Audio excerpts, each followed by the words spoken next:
الحمد لله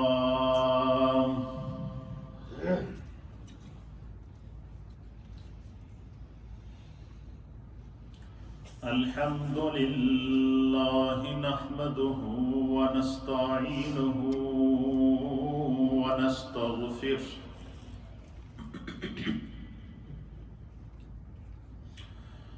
ونؤمن به ونتوكل عليه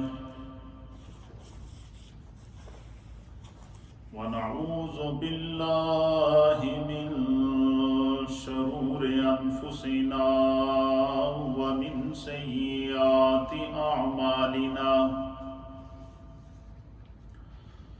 من يهده الله فلا مضل له ومن يضلله فلا هادي له ونشهد أن لا إله إلا الله ونشهد أن سيدنا وسندنا ونبينا ومولانا محمدا عبده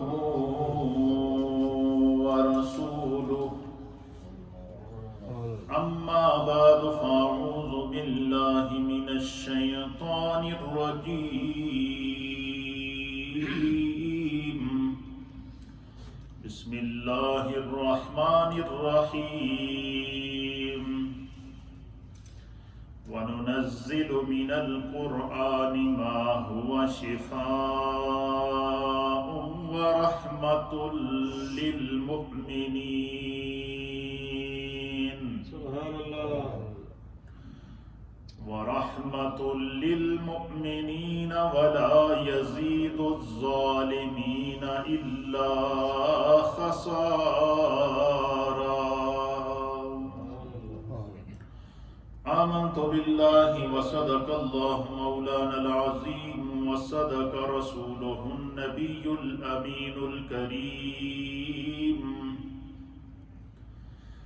إن الله وملائكته يصلون على النبي يا أيها الذين آمنوا صلوا عليه وسلموا تسليما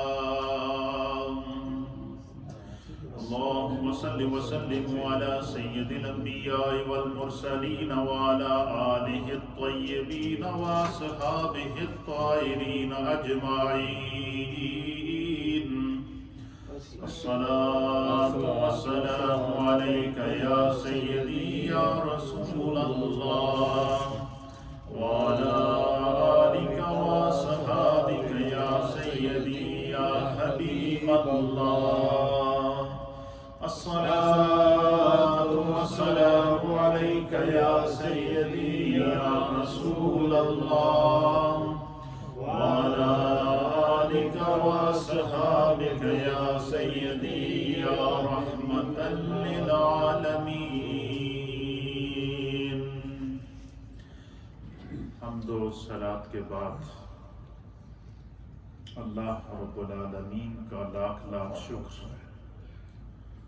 اور مولا کائنات کا بڑا ہی احسان ہے کہ جس کریم رب نے ہم گناہگاروں کو شکل انسانی میں پیدا فرمایا اور ہمیں طرح طرح کے انعامات اور اکرامات سے نوازا، بالخصوص ہماری ہدایت اور رہنمائی کے لیے ہمیں ایسے ہادی اور رہبر عطا فرمائے کہ جن کے بتائے ہوئے احکامات پر ہم اگر عمل کریں تو ہم دنیا میں بھی کامیاب ہیں اور آخرت میں بھی کامیاب ہیں۔ حضرات محترم، اس وقت پوری دنیا میں ایک ہلچل سی مچی ہوئی ہے، ایک وائرس جس کو ڈاکٹرز نے، سائنسدانوں نے ریسرچر نے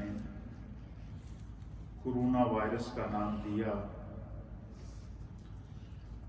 جس نے ہزاروں لوگوں کو ڈسٹرب کیا۔ سینکڑوں لوگ وہ ہیں جو موت کے آغوش میں چلے گئے، اور وہ وائرس پھیل رہا ہے۔ پوری دنیا میں ایک اضطرابی کیفیت ہے، پریشانی کی کیفیت ہے۔ اس حوالے سے میں آج چاہوں گا کہ قرآن و حدیث کی روشنی میں چند کلمات آپ کی خدمت میں پیش کروں۔ اللہ کے پیارے حبیب لبیب نبی رحمت جناب سید العالمین محمد رسول اللہ صلی اللہ تعالی علیہ وآلہ وسلم نے آج سے 1441 یا اس سے زائد سال پہلے اللہ کے حبیب نے اپنی امت کو چند احتیاطی تدابیر بتائی تھی، اور فرمایا تھا کہ تم ان احتیاطی تدابیر پر قائم رہو گے، ان سے نہ صرف ہم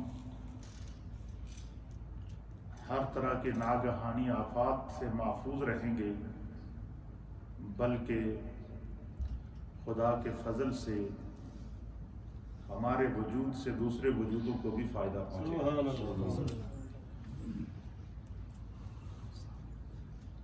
جو کورونا وائرس ہے، یہ بیماریوں کی مختلف شکلیں ہیں۔ نبی پاک صلی اللہ علیہ وسلم کے دور میں بھی ایک ایسی بیماری تھی جس کو قرآن کریم فرقان مجید نے طاعون کا سے ذکر کیا ہے۔ اللہ کے حبیب نے اس کو طاعون کی بیماری کہا ہے، اور وہ بیماری بھی اسی طرح کی تھی کہ جس علاقے میں وہ بیماری پھیلتی تھی تو اس علاقے کے لوگ جو ہے وہ ہزاروں کی تعداد میں تاریخ بتاتی ہے کہ لوگ ہلاک ہوئے۔ پھر اللہ کے حبیب علیہ الصلوۃ والسلام کے دور میں بھی اس بیماری نے جنم لیا، تو سرکار دو عالم صلی اللہ علیہ وسلم نے اس کی احتیاطی تدابیریں بتائی۔ یہ جو کورونا وائرس ہے یا اس طرح کے متعدد وائرس جو پھیلتے ہیں، اور پھر جب لوگ اس سے ڈسٹرب ہوتے ہیں تو پھر ان کے ویکسینز تلاش کیے جاتے ہیں، تجربے کیے جاتے ہیں۔ تو اب جیسے چائنا کے اندر اس وائرس نے جب جنم لیا تو پہلے تو ان کو سمجھ میں نہیں آ رہی تھی، لیکن اب وہ اس پر کنٹرول کر رہے ہیں۔ تو اب وہ سارے کنٹرول، ساری ویکسین کے ساتھ ساتھ جو احتیاطی تدابیریں بتائی جا رہی ہیں، وہ تدابیر ہیں جو آج سے 1400 سال پہلے اللہ کے حبیب نے بتائی۔ اس سے آپ اسلام کی حقانیت، اور پھر ہم مسلمان ہیں اور مسلمان کا اس چیز پر ایمان ہونا چاہیے، اور اللہ نے قرآن حکیم فرقان مجید میں اس طرف اشارہ دیا ہے کہ اللہ نے کوئی ایسی بیماری پیدا نہیں کی جس کی دعا پیدا نہ کی یا جس کا علاج پیدا نہ کیا۔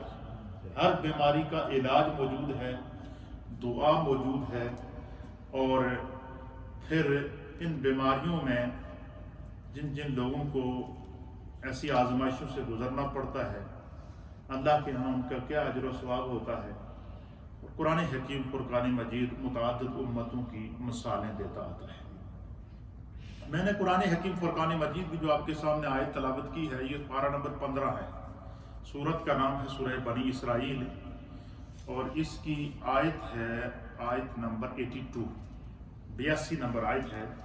اس میں اللہ رب العالمین ارشاد فرماتا ہے وَنُنَزِّلُ مِنَ الْقُرْآنِ مَا هُوَ شِفَاءٌ وَرَحْمَةٌ لِّلْمُؤْمِنِينَ۔ سبحان اللہ۔ اللہ فرماتا ہے کہ ہم نے قرآن میں وہ چیز نازل فرماتے ہیں جو مومنین کے لیے شفا بھی ہے اور رحمت بھی ہے۔ تو پتہ چلا کہ قرآن کے اندر شفا موجود ہے۔ اسی وجہ سے قرآن کریم کی جو سب سے پہلی سورت ہے اس کا نام ہے سورہ فاتحہ۔ کیا نام ہے؟ سورہ فاتحہ کے 7 نام ہیں۔ کتنے نام ہیں؟ ان 7 ناموں میں سے سورہ فاتحہ کا ایک نام سورۃ الشفا ہے، کہ یہ سورہ شفا ہے۔ پھر اسی طریقے سے ام المؤمنین سیدہ عائشہ صدیقہ بنت صدیق اکبر رضی اللہ تعالی عنہما، آپ بیان فرماتی ہیں کہ سرکار دو عالم صلی اللہ علیہ وسلم جب ایام علالت میں آئے اور جن بیماری کے ایام میں آپ کا دنیا سے وصال ہوا، اور سرکار دو عالم صلی اللہ علیہ وسلم کی بیماری جب شدت اختیار کر گئی تو ام المؤمنین سیدہ، یہ بخاری شریف میں امام بخاری نے اس حدیث کو حدیث نمبر 5700 حدیث نمبر 557 یعنی 5751 5751 نمبر حدیث ہے بخاری شریف کی۔ تو آپ فرماتی ہیں ام المومنین سیدہ عائشہ صدیقہ رضی اللہ تعالی عنہ کہ جب سرکار دو عالم صلی اللہ تعالی علیہ وآلہ وسلم کا مرض بڑھ گیا، بیماری بڑھ گئی اور شدت اختیار کر گئی، تو ام المومنین کہتی کہ میں ہمیشہ سرکار دو عالم صلی اللہ علیہ وسلم کے پاس رہتی تھی، بس آگا تو حضور میری گود میں اپنا سر مبارک رکھ کے لیٹتے تھے، اور فرماتی ہے کہ ان بیماری کے ایام میں، شدت مرض کے ایام میں نے دیکھا کہ سرکار دو عالم صلی اللہ تعالی علیہ وآلہ وسلم ایک عمل بڑے تواتر سے کرتے تھے، بڑی مسلسل ایک عمل کیا کرتے تھے، اور وہ عمل کیا تھا؟ اس کو امام بخاری نے صحیح بخاری کے اندر نقل کیا ہے۔ ام المؤمنین سیدہ عائشہ صدیقہ اس کی روایت ہیں، آپ فرماتی ہیں کہ اللہ کے حبیب علیہ الصلوۃ والسلام کہتے ہیں جس مرض میں رسول اللہ صلی اللہ تعالی علیہ وسلم کا وصال ہوا، جس بیماری میں حضور علیہ السلام کا وصال ہوا، تو حضور علیہ السلام کیا کرتے تھے؟ آپ فرماتی ہیں کہ اکثر میں دیکھتی کہ سرکار دو علیہ وسلم اپنے ہاتھوں پر سورۃ الفلق پڑھتے تھے، قل اعوذ برب الفلق، یہ پوری سورت پڑھتے، پھر سورۃ الناس پڑھتے۔ ان دونوں صورتوں کو معوذتین کہتے ہیں۔ کیا کہتے ہیں؟ معوذتین اس لیے کہتے ہیں کہ یہ دونوں قل اعوذ برب الفلق اور قل اعوذ برب الناس، قل اعوذ برب سے دونوں شروع ہوتی ہیں، اس لیے ان کو معوذتان کہتے ہیں کہ دو صورتیں جو لفظ اعوذ سے شروع ہوتی ہیں۔ تو آپ فرماتی ہیں ام المؤمنین سیدہ عائشہ صدیقہ کہ جب سرکار کو مرض طویل ہو گیا، شدت اختیار کر گیا، اور اسی مرض میں آپ کا وصال ہوا، تو حضور علیہ الصلوۃ والسلام اپنے دونوں ہاتھوں کو پھیلاتے، اس کے اوپر سورہ فلق پڑھتے، سورۃ الناس پڑھتے، اور حضور علیہ السلام اسے اپنے پورے جسم پر ملا کرتے تھے۔ اٹھنے کے بعد، دم کرنے کے بعد کیا کرتے؟ پھر ام المؤمنین کہتی ہیں کہ پھر ایک وقت ایسا آیا کہ سرکار دو عالم صلی اللہ علیہ وسلم کا مرض اتنی شدت اختیار کر گیا کہ آپ کے ہاتھوں میں اتنی طاقت نہیں تھی کہ آپ خود ہاتھ کو اپنے جسم پر پھیر لیتے۔ تو سرکار دو عالم صلی اللہ علیہ وسلم نے مجھے ارشاد فرمایا کہ اے عائشہ، یہ جو میں عمل کرتا ہوں یہ تو کر۔ سبحان اللہ۔ کیا کر؟ تو کر۔ تو ام المؤمنین سیدہ عائشہ کہتی ہیں کہ میں سرکار دو عالم صلی اللہ علیہ وسلم کے دونوں ہاتھ پکڑتی، پکڑنے کے بعد جب ان دونوں ہاتھوں کے اوپر سورۃ الفلق اور سورۃ الناس پڑھتی، پڑھنے کے بعد حضور کے ہاتھوں پر دم کرتی، اور اپنے ہاتھ سے حضور کا ہاتھ پکڑ کر سرکار کے جسم پر ملتی، اور سرکار کے ہاتھ کو اپنے جسم پر بھی ملتی تھی تاکہ اس سے برکت حاصل ہو۔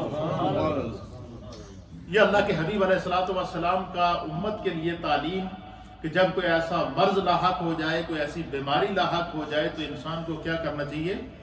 اپنے رب کی طرف رجوع کرنا چاہیے۔ پھر اسی طریقے سے اس کے اوپر متعدد احادیث ہمیں ملتی ہیں کہ اللہ کے پیارے حبیب لبیب نبی رحمت صلی اللہ تعالی علیہ وآلہ وسلم کی حدیث پاک ہے، اور اس حدیث کو بھی امام بخاری نے 5773 نمبر حدیث پہ لکھا ہے۔ حدیث کا نمبر ہے 5773 نمبر، اور اس حدیث کے اندر سرکار دو عالم صلی اللہ تعالی علیہ وآلہ وسلم نے فرمایا کہ کوئی مرض متعدی نہیں ہوتا۔ متعدی کا معنی ہے کہ کوئی مرض لا علاج نہیں ہوتا، خدا نے ہر مرض کا علاج پیدا کیا۔ یہ مسلمان کا کیا ہونا چاہیے؟ ایمان ہونا چاہیے، عقیدہ ہونا چاہیے۔ اور اسی طریقے سے فرمایا کہ کوئی مریض کوئی مرض متعدی نہیں ہوتا، کوئی مرض لا علاج نہیں ہوتا۔ خداوند قدوس نے، حضور نے فرمایا کہ اللہ نے ہر بیماری کا علاج پیدا کیا ہے، اور اس کا علاج اللہ نے قرآن کے اندر بھی ذکر فرمایا ہے، میرے مصطفیٰ نے بھی ذکر فرمایا ہے، اور قیامت تک جتنی بھی یہ جو میڈیکل سائنس ترقی کر رہی ہے، جتنی میڈیکل سائنس ترقی کر رہی ہے، یہ قرآن و حدیث کے عین مطابق ہے کہ اللہ تعالیٰ نے قرآن کے اندر جو فرمایا کہ اللہ تعالیٰ جب انسان بیمار ہوتا ہے، وَإِذَا مَرِضْتُ فَهُوَ يَشْفِينِ، کہ جب بندہ بیمار ہوتا ہے تو وہ خدا کیا کرتا ہے؟ اس کو شفا دیتا ہے۔ تو اللہ نے بیماری کے ساتھ شفا بھی پیدا کی ہے۔ یہ اللہ تعالیٰ قرآن کے اندر ہمیں مومن کے لیے یہ عقیدہ اور یہ ایمان ہونا چاہیے۔ پھر اسی طریقے سے نبی پاک صلی اللہ تعالیٰ علیہ وآلہ وسلم نے مہلک امراض، وہ امراض جس طرح کی یہ کرونا وائرس ہے، اور وہ امراض جو ایک انسان سے دوسرے انسان کو لگ جاتے ہیں، اس طرح کے مہلک امراض سے اللہ کے حبیب علیہ الصلوۃ والسلام نے بچاؤ کی کچھ تدابیر بتائی۔ میں وہ تدابیر آپ کو بتاؤں گا جو نبی پاک نے مہلک بیماریوں سے بچنے کے طریقے بتائے ہیں، وہ آپ سنیں گے، اور آج کا جو ڈاکٹر ہے اور آج کا جو سائنسدان وہ اس نتیجے پر آج پہنچا ہے جس پر آج سے 1400 سال پہلے میرے مصطفیٰ نے اس کا علاج بتا دیا۔ اور وہ کیا ہے؟ یہ حدیث بھی صحیح مسلم کی حدیث ہے، اور اس حدیث کا نمبر ہے 2218۔ حدیث نمبر صحیح مسلم، حدیث نمبر 2218، اور اس حضرت اسامہ بن زید رضی اللہ تعالیٰ عنہ اس حدیث کے راوی ہیں۔ آپ بیان کرتے ہیں کہ رسول اللہ صلی اللہ تعالیٰ علیہ وآلہ وسلم نے فرمایا کہ طاعون کی جو بیماری ہے یہ خدا کی طرف سے ایک آزمائش ہے۔ کیا ہے؟ بصورت عذاب ایک آزمائش ہے، اور جسے اللہ تعالیٰ نے تم سے پہلی امتوں یعنی بنی اسرائیل پر مسلط کیا تھا۔ طاعون، حضور نے فرمایا، مسلم شریف کی حدیث، اسامہ بن زید کہتے ہیں کہ نبی پاک صلی اللہ علیہ وسلم نے فرمایا کہ طاعون ایک بیماری ہے، ایک آزمائش ہے، ایک عذاب ہے جو اللہ رب العالمین نے تم سے پہلی امتوں یعنی بنی اسرائیل پر مسلط فرمایا تھا۔ سو جب کسی جگہ یہ بیماری پھیل جائے، یہ کون بیان کر رہا ہے؟ میرے آقا بیان فرما رہے ہیں۔ حضور فرما رہے ہیں کہ جب کسی جگہ یہ بیماری پھیل جائے تو وہاں کے لوگ اس بستی سے باہر نہ جائیں۔ یہ جو آج بارڈر کے اوپر لوگوں کو روکا جا رہا ہے، یہ کسی دشمنی میں نہیں روکا جا رہا ہے، یہ عین وہ تدبیر ہے جو آج سے 1400 سال پہلے میرے مصطفیٰ نے بتائی تھی۔ اب یہ صحیح مسلم کی حدیث ہے، حدیث نمبر ہے 2218۔ حضور نے فرمایا کہ جب یہ بیماری کسی علاقے کے اندر پھیل جائے تو اس بستی کے لوگ وہاں سے باہر نہ جائیں، اور جو اس بستی سے باہر ہیں جب تک وہ بیماری اس بستی میں موجود ہے وہ اس بستی میں داخل نہ ہوں۔ یہ احتیاطی تدابیر وہ ہے جو میرے مصطفیٰ نے آج سے 1400 سال پہلے بتائی ہے، جسے آج تمام دنیا کی حکومتیں اور آج اس نسخے کو سب سے زیادہ غیر مسلم اختیار کر رہی ہیں۔ وہ غیر مسلم ملک جو ترقی کی معراج پر ہیں، وہ آج اس نسخے کو استعمال کر رہے ہیں۔ جن علاقوں میں چائنا کے اندر سب سے پہلے یہ وائرس پھیلا، انہوں نے پہلے ان علاقوں کو جو وہ کارڈن آف کیا، پھر باقاعدہ گلیاں بند کر دی گئی، دیواریں بنا کر رکھ دی گئی کہ ایک علاقے کا بندہ دوسرے علاقے میں داخل نہ ہو۔ اس طرح کی احتیاطی تدابیریں کر کے پھر انہوں نے اس وائرس پر اب کنٹرول پا لیا ہے، وہ کنٹرول میں آ چکا ہے وہ وائرس۔ یہ احتیاطی تدابیر آج سے 1400 سال پہلے میرے مصطفیٰ کریم نے بتائی۔ یہ ہے اسلام کی حقانیت، یہ ہے اسلام کا وہ روشن اور تابندہ چہرہ، اور یہ ہے میرے مصطفیٰ کی وہ سائنس جو میرے مصطفیٰ کو خدا نے عطا فرمائی تھی۔ تیسری حدیث سنیے، تیسری روایت ہے حضرت عبداللہ ابن عمر رضی اللہ حضرت فاروق اعظم رضی اللہ تعالیٰ عنہ، امیر المؤمنین، خلیفۃ المسلمین، مسلمانوں کے دوسرے خلیفہ سیدنا فاروق اعظم رضی اللہ تعالیٰ عنہ شام کے سفر پر جا رہے تھے۔ آپ کا دور خلافت تھا، تو آپ نے مدینہ شریف سے شام کا سفر شروع کیا۔ شام کے سفر پر جا رہے تھے، اور یہ روایت بھی صحیح مسلم کے اندر امام مسلم نے اس حدیث کو بھی نقل فرمایا، اور اس کا نمبر ہے 2219۔ کتنا نمبر ہے؟ کہ حضرت فاروق اعظم کا دور حکومت تھا، تو آپ شام کے سفر پر جا رہے تھے، سرغ نامی ایک علاقہ تھا، ایک بستی تھی، تو وہاں سے حضرت فاروق اعظم کا گزر ہوا، تو حضرت ابو عبیدہ بن جراح رضی اللہ تعالیٰ عنہ نبی پاک کے عظیم صحابی تھے، ان کے حضرت عبیدہ بن جراح اور ان کے ساتھیوں نے سیدنا فاروق اعظم رضی اللہ تعالیٰ عنہ سے فرمایا کہ یا امیر المؤمنین، یہ جو بستی ہے جس کے پاس ہم آگے اس سفر میں جو آگے بستی آ رہی ہے، جو علاقہ آ رہا ہے، اس علاقے میں طاعون کی بیماری پھیلی ہوئی ہے، لوگ مر رہے ہیں، اور وہ بیماری ایک انسان سے دوسرے انسان کو لگ رہی ہے۔ تو حضرت ابو عبیدہ بن جراح کہتے ہیں کہ میں نے اپنے ساتھیوں کے ساتھ جو ہے وہ حضرت فاروق اعظم رضی اللہ تعالیٰ عنہ کو جو ہے یہ بتایا کہ اس علاقے کے اندر وہ بیماری پھیلی ہوئی ہے، تو کہتے ہیں کہ حضرت عمر فاروق رضی اللہ تعالیٰ عنہ کے ساتھ اس سفر کے اندر مہاجرین اور انصار صحابہ اور فتح مکہ میں جو صحابہ شریک تھے، وہ بڑے بڑے اکابر صحابہ اس سفر میں حضرت فاروق اعظم کے ساتھ شامل تھے۔ تو حضرت فاروق اعظم نے اس قافلے کو روک لیا۔ کیا کر دیا؟ روک لیا۔ تو روکنے کے بعد سیدنا فاروق اعظم رضی اللہ تعالیٰ عنہ نے جب اس قافلے کو روکا تو حضرت ابو عبیدہ بن جراح رضی اللہ تعالیٰ عنہ جو صحابی رسول تھے، تو انہوں نے حضرت فاروق اعظم سے سوال کیا، اور بڑا مزیدار سوال کیا۔ انہوں نے سوال کیا کہ یا امیر المؤمنین، اے مومنوں کے امیر، کیا آپ خدا کی تقدیر سے بھاگ رہے؟ کیا سوال کیا کہ کیا آپ خدا کی تقدیر سے بھاگ رہے ہیں؟ اللہ اکبر۔ اب دیکھیے ان لوگوں کا ایمان دیکھیے، اور کتنا بڑا سوال کیا انہوں نے۔ قافلہ جا رہا ہے شام کی طرف، اس قافلے کی قیادت امیر المؤمنین خود فاروق اعظم کر رہے ہیں۔ آپ کو اطلاع ملی کہ آگے جو بستی آ رہی ہے، اس بستی کے اندر طاعون پھیلا ہوا ہے، وہ بیماری دوسرے انسانوں کو لگ سکتی ہے، تو آپ نے قافلے کو روک لیا۔ حضرت ابو عبیدہ بن جراح نے سوال کیا کہ یا امیر المؤمنین، اے مومنوں کے امیر، کیا آپ خدا کی تقدیر سے بھاگ رہے ہیں؟ اللہ اکبر۔ جب انہوں نے یہ سوال کیا تو سیدنا فاروق اعظم رضی اللہ تعالیٰ عنہ نے بڑا خوبصورت جواب دیا۔ آپ نے انہیں جواب دیا، اللہ اکبر، آپ کا جواب سنیے، آپ سنیں گے آپ کا ایمان تازہ ہو جائے گا۔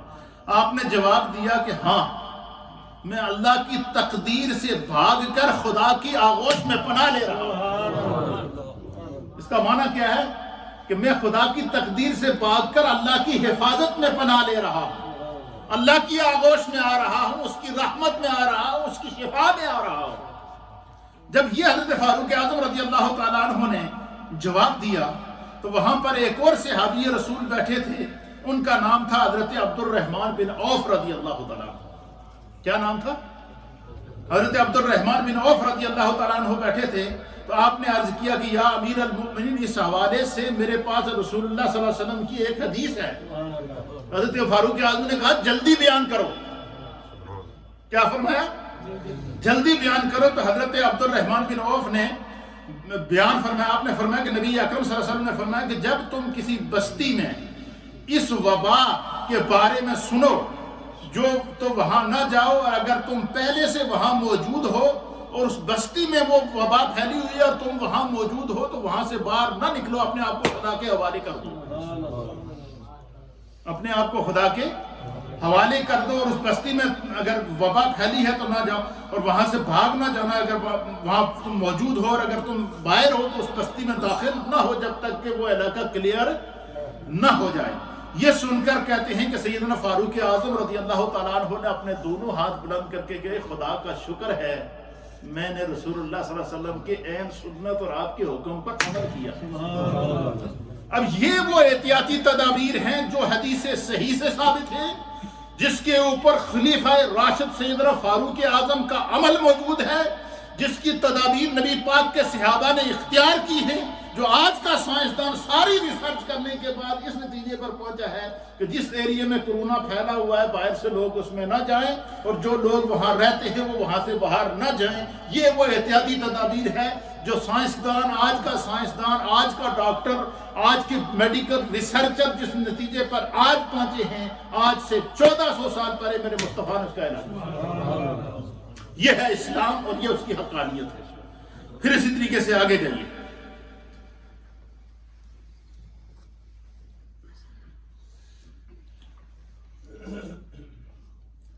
پھر نبی اکرم صلی اللہ تعالیٰ علیہ وآلہ وسلم نے، چونکہ اسلام دین رحمت ہے، اللہ کے حبیب علیہ السلام نے ان چیزوں سے بچنے کے کچھ دعائیں، کچھ طریقے، کچھ جو ہے وہ علاج بتائے ہیں۔ پھر اسی طریقے سے ہمارے ہاں یہ جو زیادہ تر لوگ مرتے ہیں، یہ اس بیماری کی وجہ سے زیادہ لوگ نہیں مرتے ہیں، زیادہ لوگ خوف کی وجہ سے مرتے ہیں۔ علماء اور محدثین، علامہ ابن درود پاک پڑھیں، اللہم صلی اللہ علیہ وسلم، علامہ ضمیری رحمۃ اللہ علیہ، درود پاک کی برکت ہے، دیکھیں مجھے ابھی ان کا نام یاد آ گیا۔ علامہ ضمیری رحمۃ اللہ علیہ بہت بڑے محدث ہیں، انہوں نے ایک کتاب لکھی ہے جانوروں کی قسموں پر، میرے پاس یہاں اوپر لائبریری میں موجود ہے، 2 جلدوں کے اندر۔ انہوں نے ہر جانور کی قسم لکھی ہے، اس جانور کے جو نقصانات ہیں وہ لکھے ہیں، اس جانور کے جو فوائد ہیں وہ لکھے ہیں۔ وہ حضرت علامہ ضمیری رحمۃ اللہ علیہ نے اس کتاب کا نام رکھا ہے حیات الحیوان، جانوروں کی زندگیاں۔ کتاب کا کیا نام رکھا؟ جانوروں کی زندگیاں۔ اس کے اندر اس وائرس کا بھی انہوں نے لکھا ہوا ہے جو آج چائنا میں پھیلا ہوا ہے، یہ انہوں نے اس چمگادڑ سے جو پھیلی ہے، چمگادڑ کے انہوں نے پورے اس کی ہسٹری لکھی ہے، اس کے اندر لکھا ہوا کہ اس کے اندر ایسی ویکسینز موجود ہیں جو اگر باہر نکل جائیں تو اس سے انسان مر جاتا ہے۔ علامہ ضمیری رحمۃ اللہ علیہ نے لکھا ہے کہ اللہ تعالیٰ نے جو دنیا میں سانپ پیدا کیے ہیں، کیا پیدا کیے ہیں؟ اس سانپوں کی 3000 سے زائد نسلیں ہیں۔ سانپوں کی کتنی نسلیں ہیں؟ 3000 سے زائد سانپوں کی قسمیں ہیں۔ 3000 ٹائپ کے سنیکس ہیں دنیا کے اندر۔ کتنے؟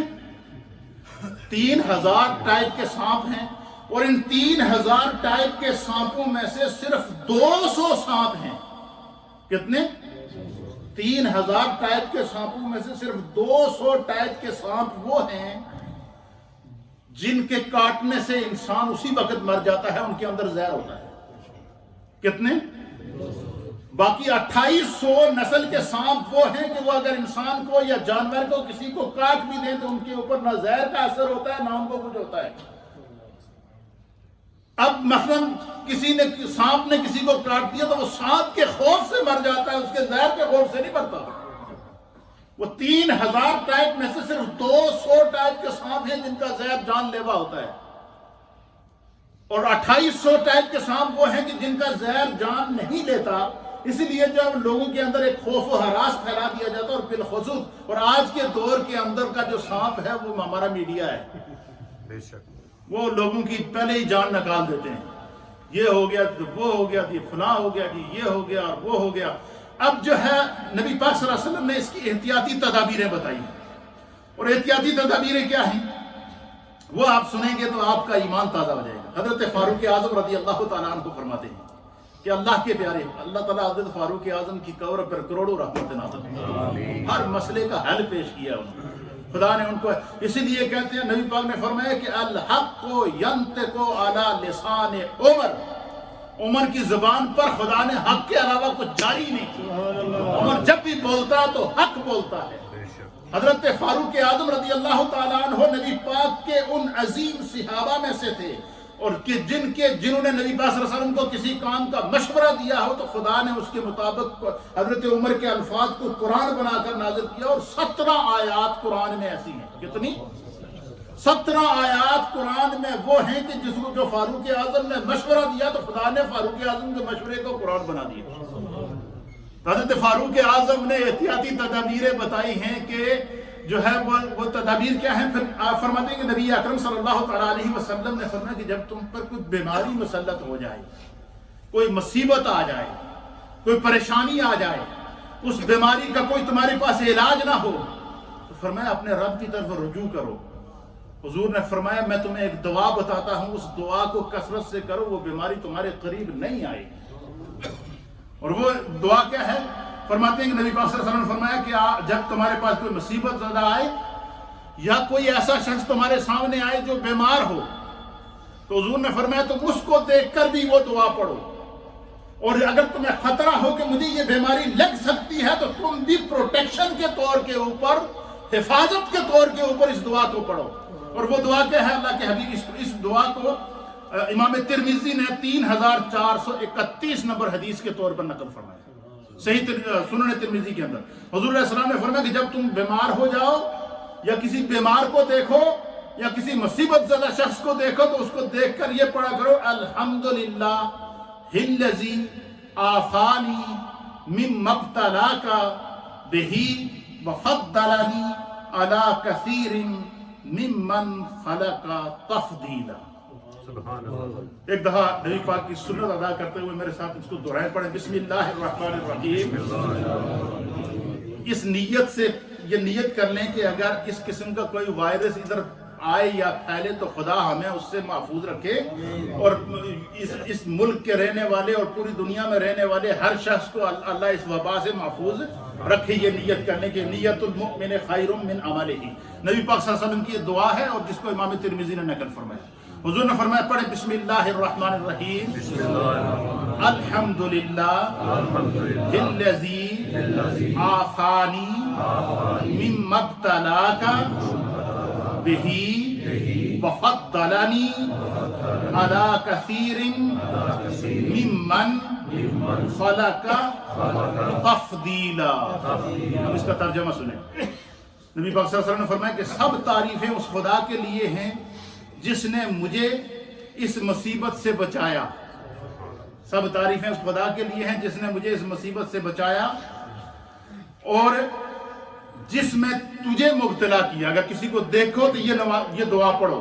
تو فرمایا کہ جس میں تجھے مبتلا کیا، اللہ کا سب تعریفیں اس کے لیے جس نے مجھے اس بیماری سے بچایا، اس مصیبت سے بچایا اور مجھے اپنی مخلوق پر فضیلت عطا فرمایا۔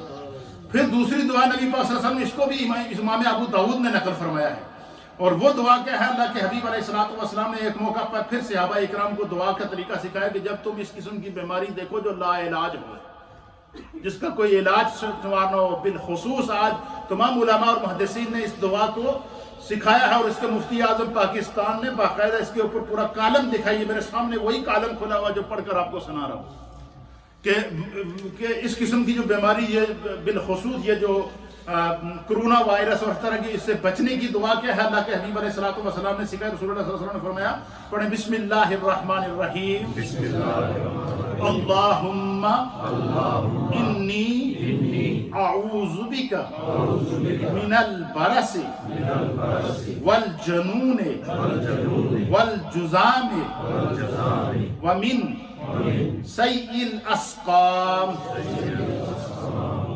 کہ میں اللہ تعالیٰ سے برس، جنون، کوڑ اور جتنی مہلک بیماریاں ہیں جن کا کوئی علاج نہیں ہے، میں خدا سے اس کی پناہ مانگتا ہوں اور اس سے شفا مانگتا ہوں۔ یہ علاج میرے مصطفیٰ کریم نے دعا کی صورت میں عطا فرمایا۔ پھر اسی طریقے سے نبی رحمت صلی اللہ تعالیٰ علیہ وآلہ وسلم نے ان چیزوں سے بچنے کے کچھ تدابیر بتائی ہیں۔ دیکھیں آج کا ڈاکٹر کا کیا ہے، وہ آج یہ کہتے ہیں کہ اس کرونا وائرس سے بچنے کا سب سے بہترین طریقہ کیا ہے؟ فرمایا کہ تم زیادہ سے زیادہ ہر 15 منٹ 20 منٹ 25 منٹ آدھے گھنٹے بعد ہاتھ دھو۔ کیا کرو؟ ہاتھ دھو اور گرم پانی استعمال کرو اور پانی زیادہ سے زیادہ پیو۔ اب سنیے نبی پاک صلی اللہ علیہ وسلم کا، حضور علیہ السلام نے ہمیں دن میں 5 مرتبہ وضو کے لیے کرنے کا حکم دیا یا نہیں دیا؟ مومن 5 مرتبہ دن میں وضو کر کے اپنے ہاتھوں کو دھوتا ہے یا کہ نہیں دھوتا ہے؟ پھر حضور نے فرمایا کہ جو شخص دن میں 5 مرتبہ وضو کرتا ہے، اس وضو کی جہاں اور برکات ہیں وہاں سب سے بڑی برکت یہ ہے کہ اس وضو کے ذریعے تمہارے جو بیکٹیریا اور جو جرثومیں اور جو وائرس تمہارے ناخنوں کے اندر، ہاتھوں کے اندر، بالوں کے اندر، جسم کے اوپر کہیں سے اڑ کر ہوا کی صورت میں یا گیس کی صورت میں تمہارے پاس آئے ہیں، فرمایا تم جب وضو کرو گے تو تمہارے ہاتھ کے ہاتھ دھو گے تو ہاتھ کے گناہ جھڑ جائیں گے. ہاتھ سے کے گناہ جھڑنے سے مراد ہاتھ کے وائرس جھڑ جائیں گے. فرمایا ناک میں پانی ڈالو گے ناک کے گناہ جھڑ جائیں گے. منہ دھو گے منہ کے گناہ جھڑ جاؤ گے. سر کا مسح کرو گے تو سر کے گناہ جھڑ جائیں گے. پاؤں دھو گے تو پاؤں کے گناہ جھڑ جائیں گے. میرے مصطفیٰ نے یہ سب کچھ بتانے کا اس حدیث کا مفہوم کیا ہے؟ اس کا مفہوم یہ ہے کہ بندہ مومن جب تم دن میں 5 مرتبہ وضو کرے گا تو خدا کی تم پر وہ رحمت آئے گی کہ سر کے بالوں سے لے کر پاؤں کے ناخنوں تک خدا تمہارے چلن کی حفاظت. ایک بار پھر یہ کہا گیا کہ کہیں باہر جاؤ واپس آؤ تو ہاتھ دھو. میرے مصطفیٰ کریم نے فرمایا, حضور علیہ السلام نے تربیت کیا اپنے صحابہ کو اور قیامت تک آنے والی امت. حضور نے فرمایا جب کھانا کھاؤ تو ہاتھ دھو. کھانا کھانے سے پہلے حضور نے کیا فرمایا؟ دونوں ہاتھوں کو دھو. اور جب کھانا کھا چکو تو سرکار نے فرمایا پھر دونوں ہاتھوں کو دھو. آج کا سائنسدان اس نتیجے پر پہنچا کہ کورونا وائرس سے بچنا ہے تو اعضائے جسم کو دھو, بار بار دھو. اور دھونے سے تمہاری اس سے پروٹیکشن ہوگی جو آج سے 1400 سال پہلے میرے مصطفیٰ نے بتا دیا تھا. اسی لیے آپ کو نبی برحق کہتے ہیں, اسی لیے آپ کو نبی غیب دان کہتے ہیں. اسی لیے میرے مصطفیٰ کائنات کے لیے شفا اور رحمت بن کر بنا. آپ جو رحمت للعالمین ہیں, اس رحمت للعالمین کا تقاضا یہ ہے کہ کوئی ایسا کام ہے ہی نہیں جو میرے مصطفیٰ کے علم سے. آج سائنس جس نتیجے پر پہنچ رہی ہے, آج ڈاکٹر جس نتیجے پر پہنچ رہا ہے, میرے مصطفیٰ کریم نے اس سے 1-2 منٹ اور آپ کے دوں. نبی پاک صلی اللہ علیہ وسلم نے فرمایا کہ پانی کثرت سے پیا کرو, اور پانی پینے کی حضور نے 6 سنتیں بتائی ہیں. حضور نے پانی پینے کی, حضور نے فرمایا کہ جب پانی پیو تو اس کو دیکھ کر پیو. پانی ہاتھ میں لو تو کیا کرو؟ دیکھ کر پیو کہ اس کے اندر کوئی ایسی چیز پڑی ہوئی تو نہیں ہے. دیکھنے سے مراد یہ ہے کہ تمہیں علم ہونا چاہیے کہ جو میں پانی پی رہا ہوں کہیں ناپاک تو نہیں ہے, پاک ہے یا نہیں ہے, کوئی ایسی چیز تو نہیں ہے جو مکروہ ہو اس کے اندر پڑی ہوئی ہو. فرمایا پانی کو پیو, پہلے دیکھو اس کو, پھر دہنے ہاتھ میں پکڑو, پھر فرمایا بسم اللہ الرحمن الرحیم پڑھو. پھر حضور نے فرمایا اس کو 3 سانسوں کے اندر تھوڑا تھوڑا کر کے پیو. آج کا سائنسدان کرونا وائرس سے بچنے کا سب سے بہترین طریقہ بتایا. فرمایا گلے کو خشک نہ ہونے دو, تھوڑا تھوڑا کر کے پانی پیتے رہو, تھوڑا تھوڑا کر کے پانی پیتے رہو. پھر فرمایا کہ کئی دنوں تک اس عمل کو جاری رکھو گے تو اس وائرس کا تمہارے اوپر اثر نہیں ہوگا. فرمایا یہ ناک کے ذریعے یہ وائرس انسان کے دماغ تک پہنچتا ہے. پھر جب کھانا کھاتا ہے تو یہ انسان کے ہاتھ کے ناخن ہوتے ہیں, ان ناخنوں کے نیچے جو وائرس ہوتا ہے یہ انسان کے معدے میں چلا جاتا ہے. اور اللہ کے حبیب علیہ السلام نے اس کا علاج کیا بتایا؟ حضور نے فرمایا ہر جمعے کو ناخن کاٹا کرو. میرے مصطفیٰ نے آج سے 1400 سال پہلے ہر وائرس کا علاج بتا دیا ہے جس کے اوپر آج سے ریسرچر پہنچ رہا ہے. حضور نے فرمایا ہر جمعے کو کیا کرو, ناخن, ہاتھوں کے ناخن کاٹا کرو, پاؤں کے ناخن کاٹا کرو. یہ جو انگلی کا پورا ہے اس سے آگے ناخن نہیں بڑھنا چاہیے. آج کل ہمارے نوجوانوں کو میں نے دیکھا, بچوں کو دیکھا وہ فیشن کے لیے بڑے بڑے ناخن رکھتے ہیں, وہ اپنے لیے زہر کو پال رہے ہیں. حضور نے فرمایا جو ناخن کاٹ دیا جائے اس کے اندر جراثیم داخل نہیں ہوتا, اس کے اندر بیکٹیریا داخل نہیں ہوتا, اس کے اندر کسی قسم کا وائرس داخل نہیں ہوتا. اس لیے سرکار نے اپنی امت کی تربیت کی کہ ہر جمعے کو ناخن کاٹا کرو, میری سنت ہے. پہلے خود کاٹ کے دکھایا میرے مصطفیٰ نے. یہ ہے وہ دین اور یہ اس کی حقانیت ہے اگر ہم اس کو سمجھ بیٹھے تو میرے دوستوں, میرے بزرگ, میں نے اس کے لیے بڑی زبردست قسم کی آپ لوگوں کے لیے ریسرچ تیار کر کے لائی تھی, لیکن انشاءاللہ یہ سلسلہ تربیت کا جاری رہے گا. لیکن آج کی جو پوری گفتگو کا حاصل یہ ہے کہ اگر آپ وائرس سے بچنا چاہتے ہو, مہلک بیماری سے بچنا چاہتے ہو, بری صحبت سے بچنا چاہتے ہو, ایک ہی علاج میرے مصطفیٰ نے بتایا. پھر میں 5 وقت دی وضو کر کے مسجد میں جان کے نماز پڑھ لیا. سر سے پاؤں تک خدا تمہاری پروٹیکشن, زبان کی پروٹیکشن. زبان کی کیا پروٹیکشن؟ فرمایا ان الصلاۃ تنہی عن الفحشاء والمنکر. جو برے خیالات آئیں گے خدا ان سے بھی تمہیں پاک کر دے گا.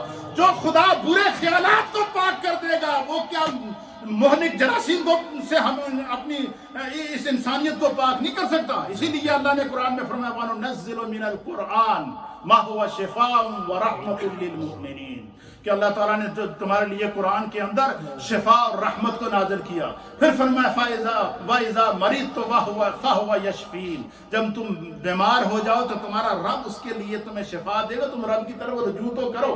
پھر کثرت سے استغفار کرنا چاہیے. پھر اسی طریقے سے پرہجوم جگہوں پر جانے سے بچو، یہ احتیاطی تدابیر بتائی گئی ہیں۔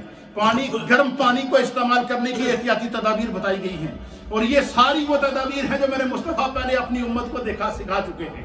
پھر نبی پاک صلی اللہ علیہ وسلم نے اس طرف اشارہ، پھر اسی طریقے سے مفسرین اور محدثین نے اس کی بہت ساری تدابیر پیش کی ہے، لیکن چونکہ وقت اپنے دامن میں اتنی وسعت نہیں رکھتا، اس وائرس سے بچنے کے لیے سب سے بہترین علاج یہ ہے کہ ہم 5 وقت کی نماز کے پابند ہو جائیں، وضو کریں، ہاتھ دھوئیں، احتیاط کریں۔ احتیاط کرنا، پرہیز کرنا، یہ سنت مصطفیٰ ہے، یہ سنت صحابہ ہے۔ اس کے اوپر انشاءاللہ مزید گفتگو کی جائے گی۔ اللہ اپنی بارگاہ میں قبول فرمائے۔